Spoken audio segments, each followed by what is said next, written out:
Good evening. I'm Site Director McCallahan, and as I told you, we're going to go through every file in this book. Long, short, whatever. Including this next one. I think this one's a little more interesting in my opinion, but we'll see what you think.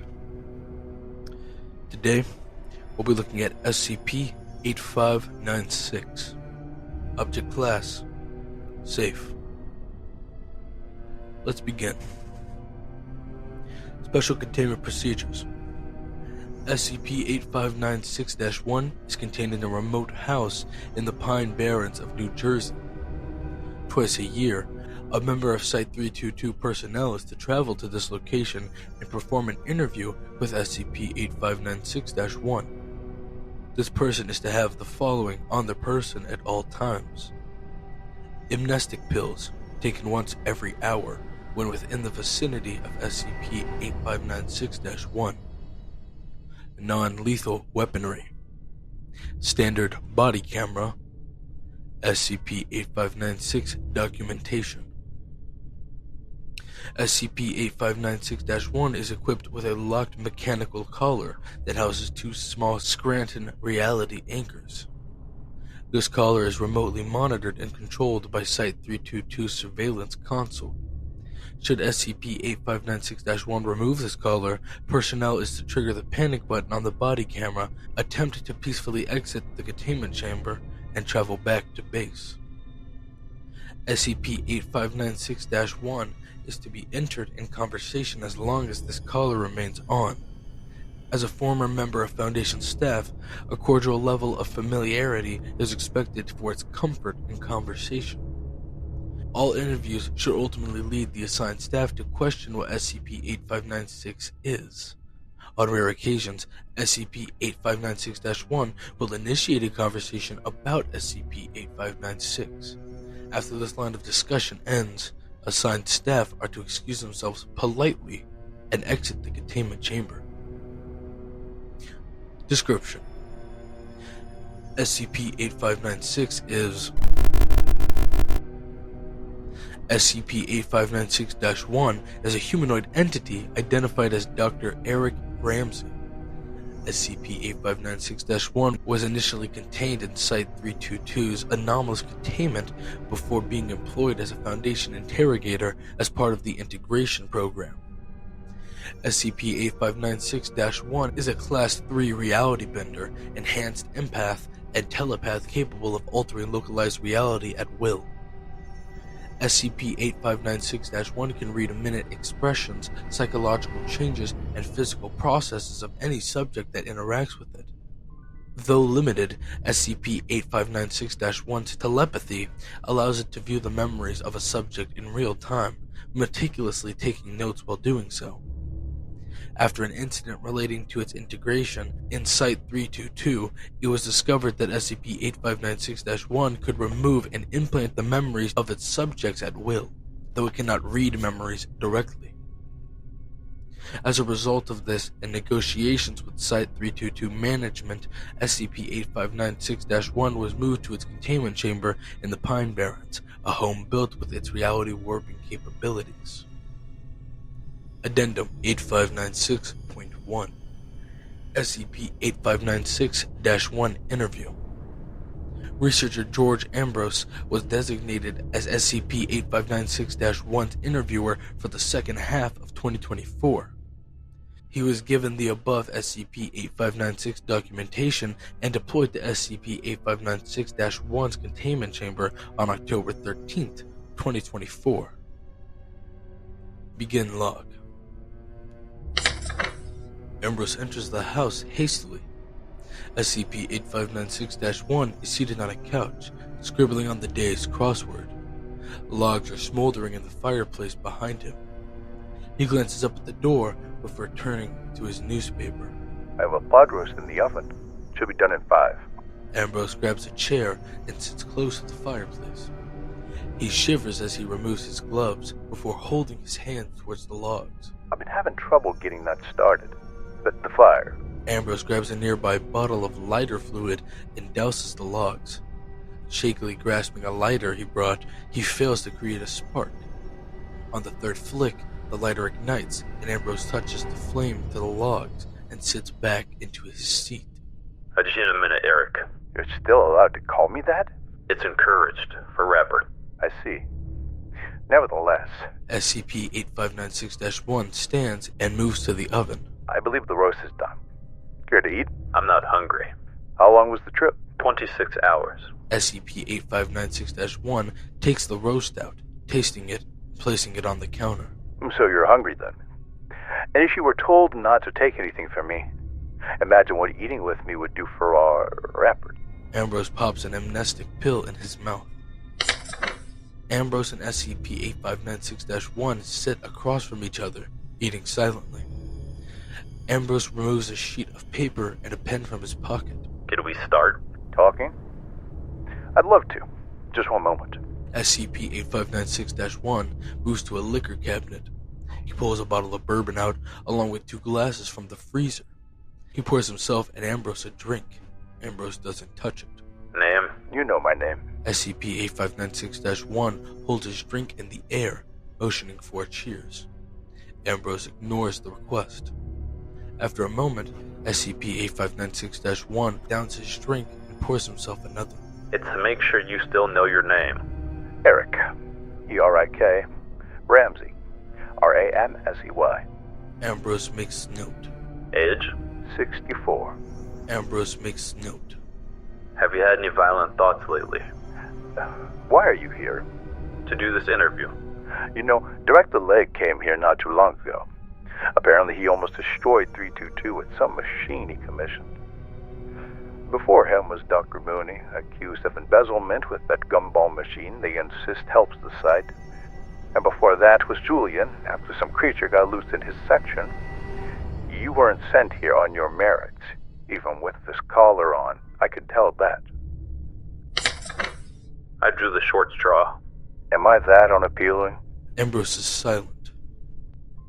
What did they tell you? That you lost it. That's a roundabout way of saying it, but sure. You want to have a conversation? Sure. Oh, why don't you tell me what happened? Have you had the pleasure of meeting the former Leandra Pollock? Ethics Committee Inquest. Accused: Dr. Leandra Pollock. Summary: Dr. Pollock is accused of the following: facilitating the death of researcher Ted Franklin after she suffered a nervous breakdown, attempting to dispose of the corpse of Franklin, which was covered in anomalous research material against the guidelines created by the Achromatic Abatement Department, threatening security personnel with an anomalous artifact so they would remove the incident's video footage, forcing said security personnel to consume a toxic cocktail of unprocessed amnestics, leading to permanent memory complications for those affected. Desertion. My abilities, as cliché as it may sound, are a blessing and curse. I could look around a bar and figure out which woman I had a chance of bringing home just by the twitch of some muscle on her face or the way her eyes dilated in light. I wasn't employed. Integrated. Integrated for no reason. I never denied that. The curse of my whole ordeal is just that. I know people too well. I read that report the Ethics Committee gave me, and I knew it was over for her before then. Someone had it out for her. Just by reading that, I knew. Even with the collar, I still see it. The interrogation chamber has been altered by SCP-8596-1, appearing as Leandra Pollock's office. To be honest with you, I didn't quite like Ted. Pollock is silent. One thing I've always disliked about this site, not that I know any of the others, is that it's a little lax here. I guess. I enjoy professionalism. Even though I'm being forced to do this with you, I take it seriously. It's a job. I take my job seriously. That wasn't the implication I was aiming for. Site 322's problem is that it doesn't place stock in professionalism. Paul is more than willing to shove a real problem in the Dr. Coy's desk while he goes off to contain funny anomalies like children do with Pokemon. For what? Just a SCP-8596-1 squints at Pollock. Remind you of someone? Ted was a character. 2 hours redacted for brevity. It was focused on some molecular studies. Ridiculous tests with creating a way to destroy something efficiently from the atomic level. Something 43 wanted to ease the disposal of anomalous material. Was it ever finished? I placed it on the back burner. Silence. I understand the pressure you're under. Meaning what? SCP-8596-1 snaps his fingers and the room's security cameras disappear. Only audio is available. Would you say that this has alleviated the pressure? I would. I need you to work with me, and I can alleviate even more pressure. The microphone you have on your chest isn't helping much there. For once, someone read my mind. SCP-8596-1 powers his microphone off. 30 minutes pass. Cameras and microphones reactivate. Pollock is lying on the floor, crying, as SCP-8596-1 comforts her. SCP-8596-1 nods to one of the cameras before security teams invade the room and remove Pollock. The office layout dissolves, appearing like fading ocean waves as the interrogation chamber comes back into view. Afterward, Dr. Leandra Pollock has admitted to the incidents that led to her arrest. What's wrong with that? She didn't do it. She didn't do it? I allegedly placed the memory of the event in her head, and she was decommissioned. Jesus Christ, why the hell would you do that? I told you, they had it out for her. You were sent in as an interrogator. Your job is to get the truth.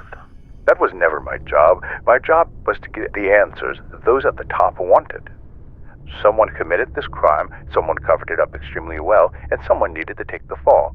Else we all look weak. That's not... Have you ever been in one of those containment cells? Why are you asking me? Have you? I haven't. I bet no one employed by the Foundation has spent the same amount in a containment cell as some of the anomalies they have locked in there. Even with the treats they give us to keep us sane, it's draconian. For me, I was in an 8x8 box with a cot I was too big for. What did I keep me sane? A cracked television with 3 news channels, 3 crossword puzzle books, human interaction with guards for around 3 minutes total per day, and a record player without any music. All of my requested records were on back order. I didn't know any of this.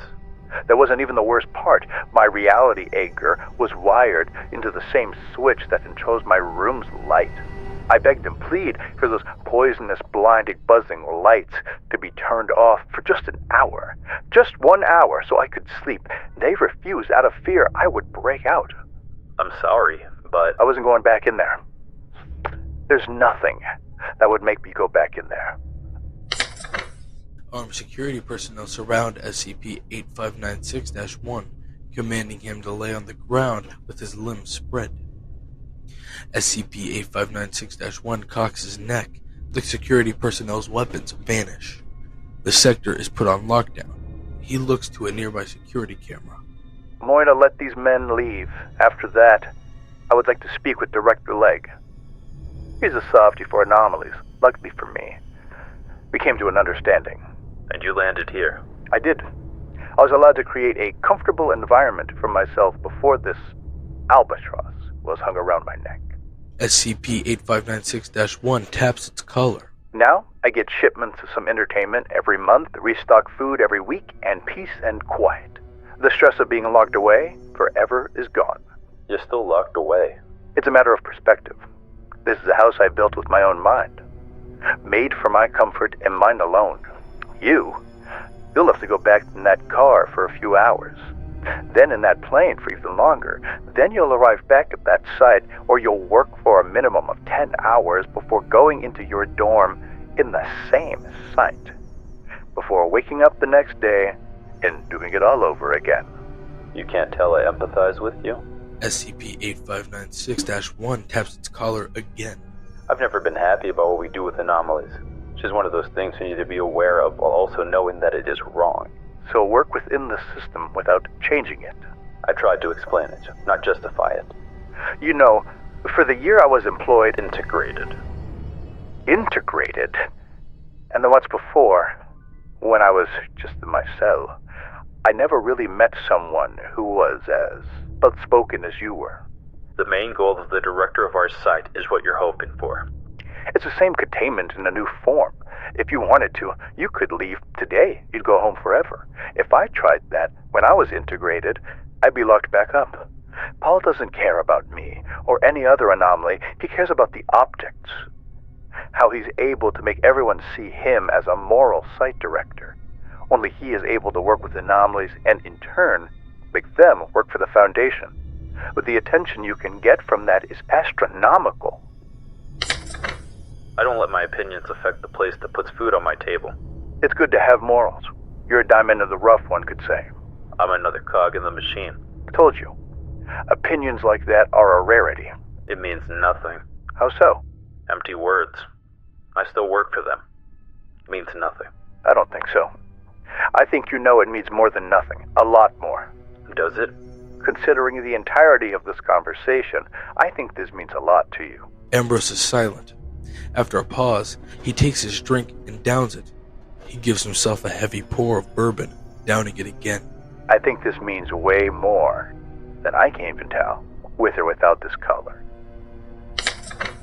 Personnel dossier. Site 322. Department of Dimensional Studies. Current project.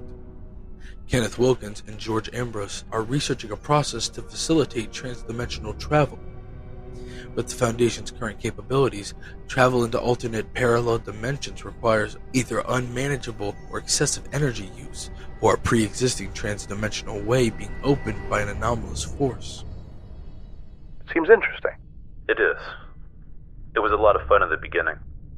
I didn't really know Kenny too well before this. I think we joined the Foundation the same year, but that was about it. It happened that we both had nothing going on and an interest in alternate dimensions. We got on pretty well, all things considered. Researcher Wilkins is sitting, watching a report on the Wanderer's Library's ways. Researcher Ambrose is seated across the room in the laboratory, scribbling equations on a page. Has anyone seen a way being opened? The Wanderer's Library? Those are thousands of years old. We have a few millennial old people roaming around here. There's no way we get to talk to them, ignoring the fact that they're not even at the site. Wilkins moves to Ambrose and gently places a hand on his back, rubbing Ambrose in a circular motion. What's wrong? I'm fucking stressed. What are we, 3 weeks? 19 days, technically. He smiles. Great. 19 days of jack shit. We have a year, maybe 2 if we get down on our knees and beg. Yeah, I bet we get that. Such a downer. I guess I'm the only one enjoying our long, exclusive alone time together. Did I imply that? Just reading between the lines. You're reading wrong. Look, we'll figure something out. Some way or somehow. Wilkins kisses Ambrose's cheek and returns to his seat. Got on well, huh? Yeah. We got on well. I don't really get surprised, at least before this piece of jewelry was put on me. But I'm always, I guess you could say, intrigued by smart people doing smart things. You can show me a motherboard, explain how it works, explain what it does, and explain how each component helps with that, and I'd understand it fully. But if you asked me how someone came up with that, I'd be at a loss. So, how'd you figure out our transdimensional travel? Funnily enough, the answer was in the ways. Meeting of the Overseer Council. Wilkins and Ambrose are presenting their findings to the Overseer Council. Now this oil slick looking thing is a way. As most of you probably know, ways are doorways into the Wanderer's Library, while anomalous ways specifically fall under the umbrella of thaumaturgy, which had led our contemporaries to disregard them as impossible to replicate. Now, with our current findings, we've managed to synthesize the material used to create ways. Ambrose powers a fume hood. A beaker of metallic, rainbow-tinted liquid is spilled under the hood as it sets. It gains its oil-slick appearance. Before this presentation, I went ahead and placed an item in the dimension this way leads to. Ambrose reaches into the way, pulling a green apple out of it. It was a convincing presentation, enough to get us some more in the budget department and a few junior researchers to work with us. Couple time was ruined. At this point, I had actually moved out of my dorm and into his place. My sister said it was too fast, but sometimes you just know. I see. What I don't understand is how you go from what I assume as an empty pocket dimension to transdimensional travel. As stupid as it might sound, it's all magic. Meeting of the Overseer Council. Wilkins and Ambrose are presenting their findings to the Overseer Council. On a technical level, the library's ways are programmed to enter the library and out to the desired location based on a frequency. Each universe emits its own frequency, and each location within that universe has its own frequency all the way down. The trouble is just channeling it.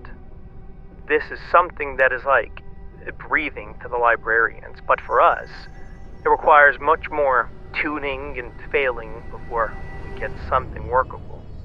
Ambrose retrieves a second beaker of the liquid, takes a brush, and paints a door-sized way on the wall under the fume hood.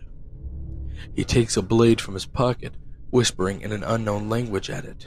It radiates a purple glow as Ambrose slices his hand, rubbing the blood on his palm and fingers. He holds his hand near the way, struggling to keep it close. He gasps as 7 glowing purple strands of energy shoot from the cut and attach to the edges of the way. He closes his eyes, and, with his other hand, he gently pushes, pulls, and twists the strings. Behind the council, a crack in reality begins to form. Ambrose pulls the final string, and a second way appears, shaking the room. Wilkins enters the original way, exiting behind the council. The pair exit the meeting silently, pacing down the hall. Smiles grow on both their faces. They enter the elevator, where they're witnessed celebrating and hugging each other. Wilkins grabs the nape of Ambrose's neck and shouts happily into his face. The pair kiss. That is amazing. It was, but it still wasn't transdimensional travel. It was a portal on Earth. Ambrose downs a third glass of bourbon. He pours himself another. We needed transdimensional travel. It is, at its core, reasonably easy. Just grab a different main frequency and build from there. The trouble? Infinite dimensions. Infinite frequencies. It would take me a lifetime to sift through everything available to find just one specific dimension, let alone what the overseers were asking. This was going to be a part of their early warning system. They needed nearly exact replicas of our universe. Exact replicas are easy to find, just tune the frequency up or down a micrometer in or out on that third strand, but near duplicates, they exist. But in an infinite pool. We found one, eventually, just one. I ask again, the trouble?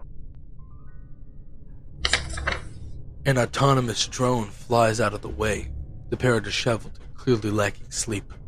The light of early sunrise illuminates the room. Looks solid. Ambrose makes note of the frequency. Solid. Looks fucking perfect.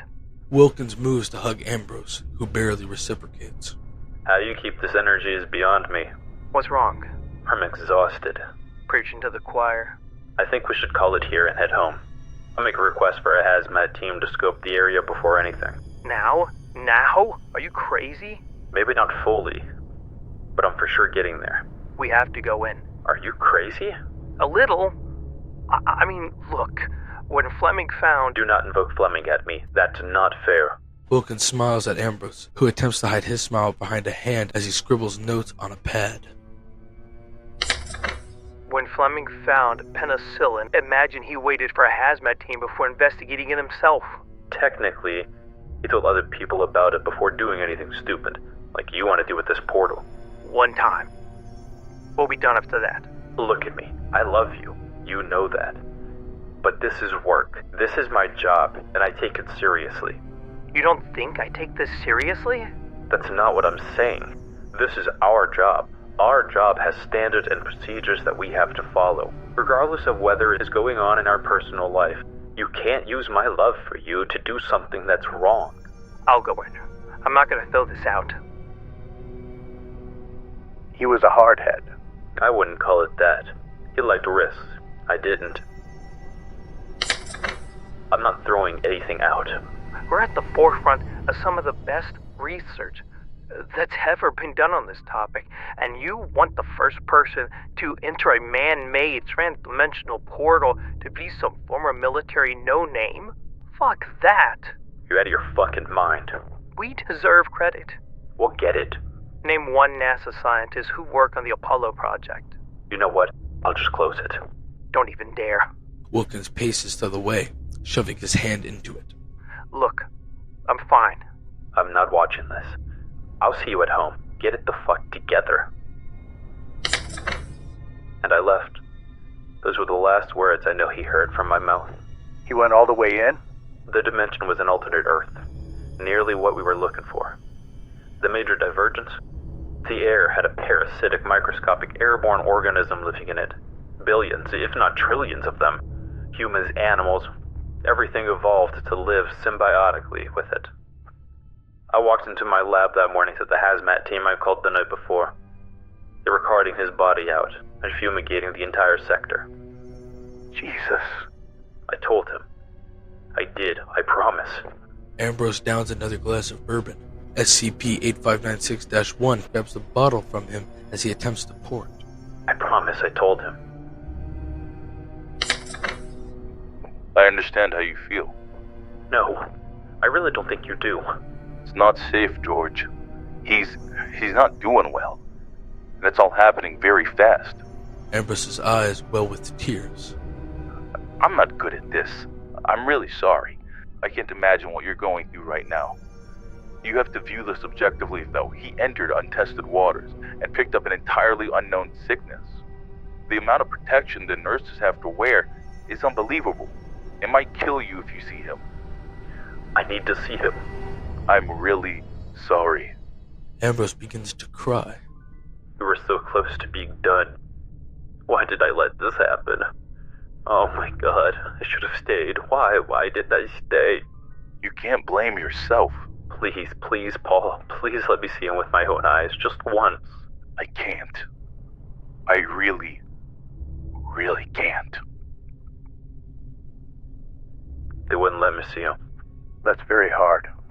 I don't think I've ever wanted anything more. I understand why they wouldn't let you, as cool as it is. How awful. It wasn't safe. That's all they kept telling me.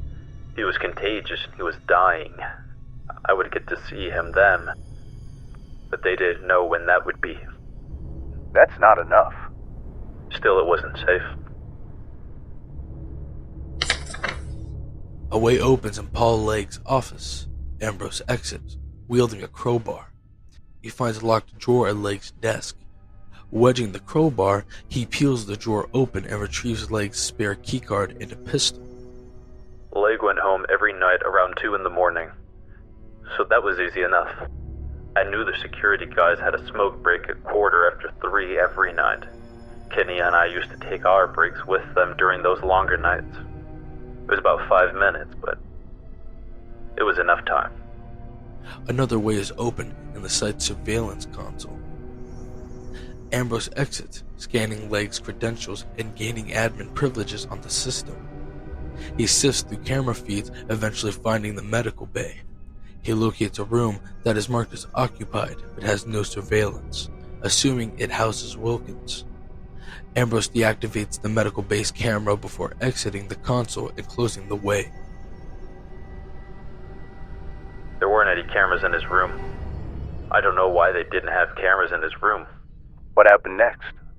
I turned off the rest of the cameras, but I left the key card and I guess there was an alert that the cameras were turned off. The site was put on lockdown. I wanted a video of our last time together. I just wanted to be able to see his face. Ambrose's eyes well with tears. We were so busy with work, we never got a picture together. How didn't we get a picture together? How's that possible? Weeks went by without seeing him.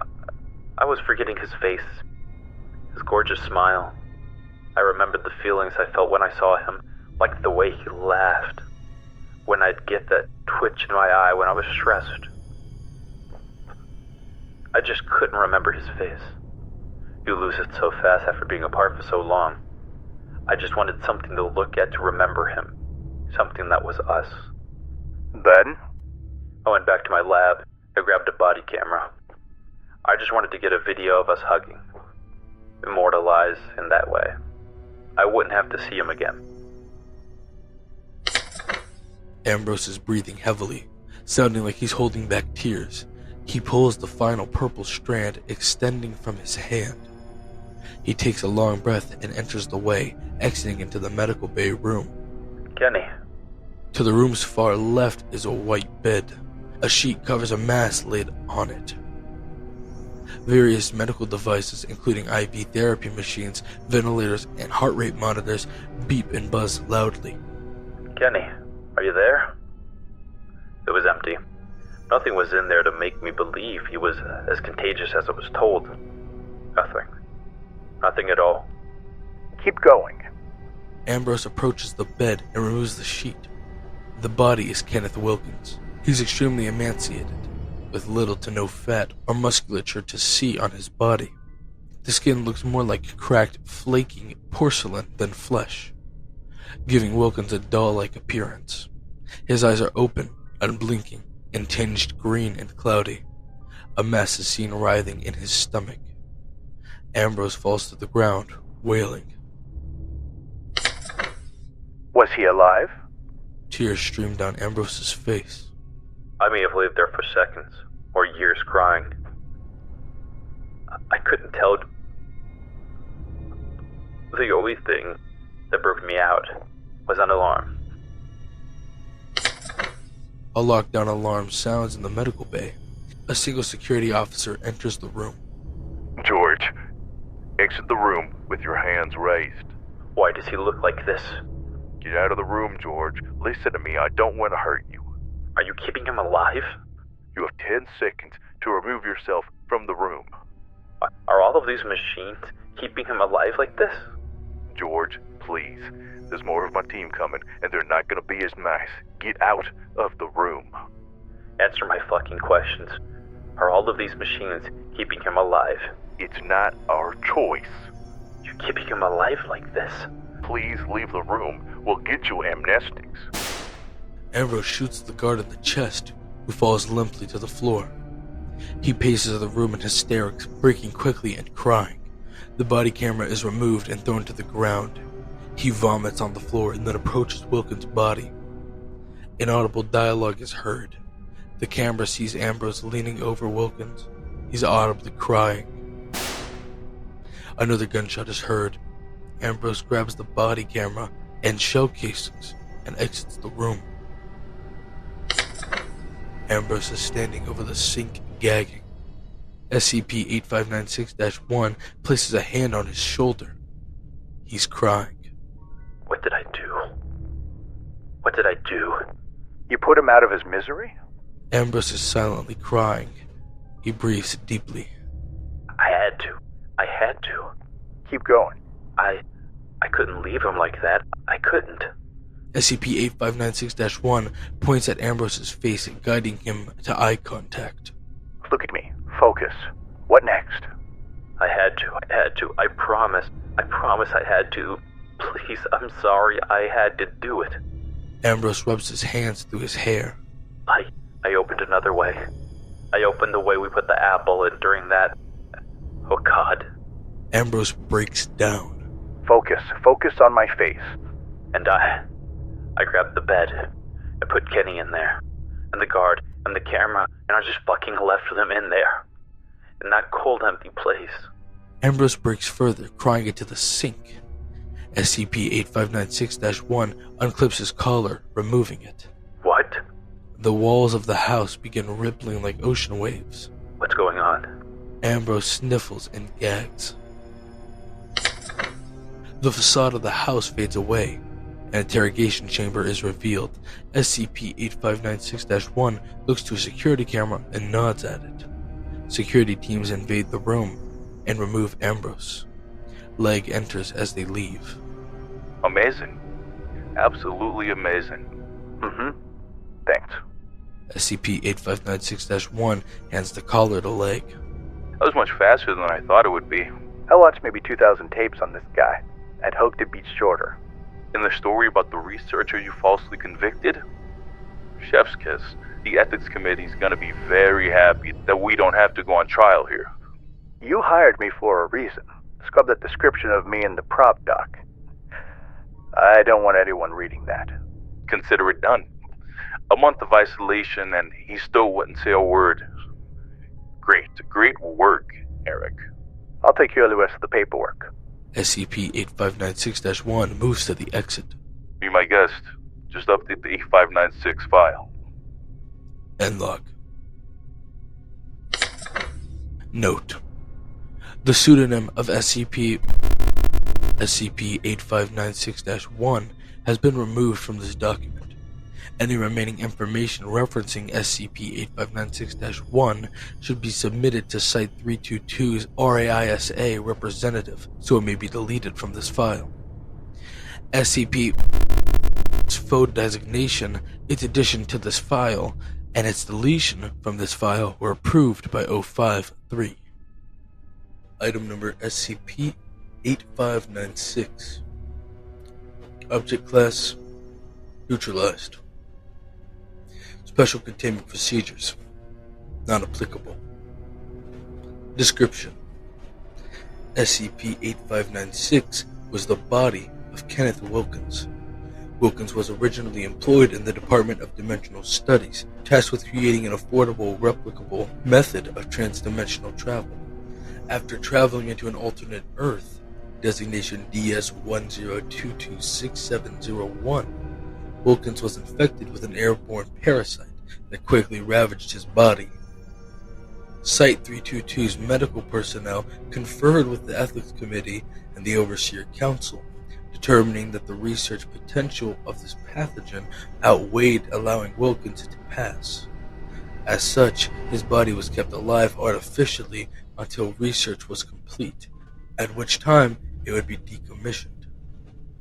SCP-8596 was neutralized by a rogue member of Site 322's personnel who suffered a mental breakdown following a personal issue related to the SCP-8596 case. SCP-8596 was shot in the forehead with a pistol, alongside with the security officer who attempted to arrest him, Benjamin Seymour. The corpses, the murder weapon, and miscellaneous pieces of evidence were subsequently hidden in an alternate Earth, designated DS-00000011. The rogue agent, George Ambrose, has been interrogated and confessed to the murder of Kenneth Wilkins and Benjamin Seymour. For these offenses, along with breaking and entering, credential theft, unauthorized use of thaumaturgy, misuse of Foundation resources, and participation in an unapproved workplace relationship, George Ambrose has been imprisoned at Site 06 and is awaiting termination. Well, that was certainly an interesting one. I can understand why someone would have a fear of eyes being on them. I myself don't enjoy being watched, but having a phobia of it, not so much. Nevertheless, this was certainly an interesting file. Well, I've been Site Director McCallahan. I appreciate you joining me for this SCP reading, and I hope to see all of you soon. Have a good day.